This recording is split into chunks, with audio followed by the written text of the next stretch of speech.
My name is Kristen Gilbert. I'm an attorney. I have my own firm, Gilbert Law LLC, and I'm a volunteer attorney with Shore Legal Access. I do expungement work with Shore Legal Access. I've been doing that for a few years now. In my general law practice as well, I do business litigation, transactional business matters, a variety of criminal matters. I do landlord-tenant matters, and I'm also an adjunct professor of business law at Salisbury University. So the work that I do with Shore Legal Access is exclusively expungement work. I have been doing the expungement work for the lower shore for the past few years. There's also a dedicated attorney doing the expungement work for the upper shore. As you may know, Shore Legal Access does cover the entirety of the shore, with the exception, I believe, of Cecil. The first thing to think about is the question of what is expungement. So when we're talking about expungement here, we're talking specifically about Maryland expungements, and we were talking about the ability to have a criminal record removed from a court law or law enforcement database. So we are talking about removing potential charges that were made against a person, and we're also potentially talking about some potential convictions being able to be expunged. So what qualifies for expungement and what does not is a very large question that cannot be simply answered. So when I'm talking about charges that are capable of being expunged, we're talking about things that the outcome of which resulted in something called a null pros, which is essentially a dismissal, or potentially a not guilty finding, or something that's called a stet, which is an inactive docket that is a different form of disposition other than dismissal or a finding of guilt or not guilty. When we're talking about conviction and that possibility of being expunged, that's something that we weren't talking about approximately 10 years ago, because until there was a change in the law from the legislature, guilty findings were not capable of being expunged. But the law has changed quite a bit in the past 10, 15 years or so, and it continues to change. Every legislative session, we have something new that comes about. So when we're talking about expungements, the authority to expunge comes from the Maryland legislature. They are the ones that create the laws that then attorneys can petition a court to have a client's record expunged. So when we're talking about a conviction being potentially eligible for expungement, there's a large list of crimes listed in the Maryland Code that you wouldn't necessarily realize or think about as being misdemeanors. The legislature has created basically a list of which misdemeanors are eligible for expungement, and there are a couple of felonies as well that are eligible for expungement. Of course, subject to the waiting times and some other barriers to expungement relief. When we're talking about expungement as well, any offenses that are capable of being expunged have been spelled out by the legislature. So there are certain kind of categories generally that we're not going to be seeing as expungible.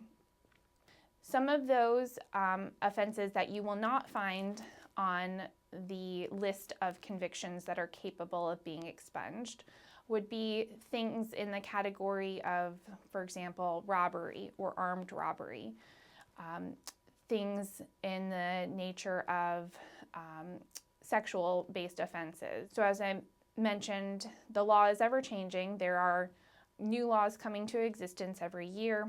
So every year we're going to see a different opportunity open for people with regard to expungements in most likelihood.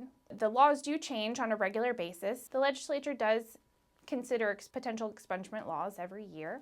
So something that's not eligible today might be eligible next year. For example, before October 1st, 2025, somebody is convicted of driving without a license and files for expungement prior to October 1st, 2025, they would be not eligible for an expungement. but the legislature this past session added that as one of the eligible offenses. So any petitions filed after October 1st, 2025, so long as they meet the other requirements, would be eligible potentially for expungement. It is possible, of course, for someone to represent themselves. That would be considered pro se. So a person on their own could file for their own petition for expungement.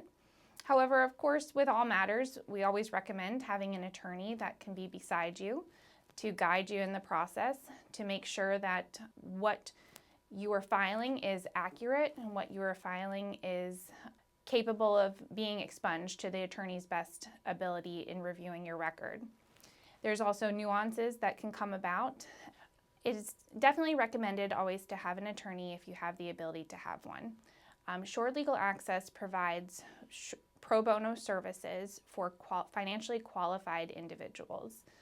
Somebody can file this on their own. It is not required, but it is highly recommended. There are many intricacies and nuances of the law, and anytime that there are piecemeal additions to any law, then there's bound to be some level of confusion or some level of potential argument from the opposing side, or questions from the court as to whether there's entitlement to expungement in that particular matter. So if you're considering an expungement, really there's no downside to seeing if you have something that's capable of being expunged. If you have nothing that's currently capable of being expunged, the benefit is that you might also then have the ability to see where the barrier to your access to expungement lies and reach out to your representatives in the General Assembly. And then you might though have one or two or multiple prior charges or convictions that are eligible for expungement, and then we will file them for you, and then hopefully then the result would be that they are expunged, and then that means that it is no longer on your record from the standpoint of Maryland case search, for example, and it would hopefully then serve as not a barrier to housing, employment opportunities, educational opportunities that it might pose while currently being on your record. Shore Legal Access, connecting counsel and communities. We can provide more than legal aid. We can give hope and a clean slate. Our website is shorelegal.org. To reach our Salisbury office, located at 601B East Naylor Mill Road, you may reach us at 410-690-8128. Our office hours are Monday through Thursday, 9 a.m. to 4 p.m., and Fridays by appointment.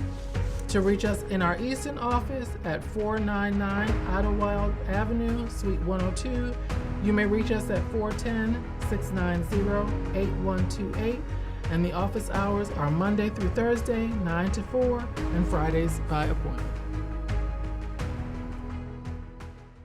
The information presented in this video is for general informational purposes only and is derived from sources believed to be in the public domain. Nothing in this video should be construed as legal advice or a substitute for consulting with a qualified legal professional. While we strive to provide accurate and up-to-date information, laws and legal interpretations can vary widely based on jurisdiction and individual circumstances. Viewers are strongly encouraged to seek the advice of a licensed attorney regarding any specific legal questions or concerns.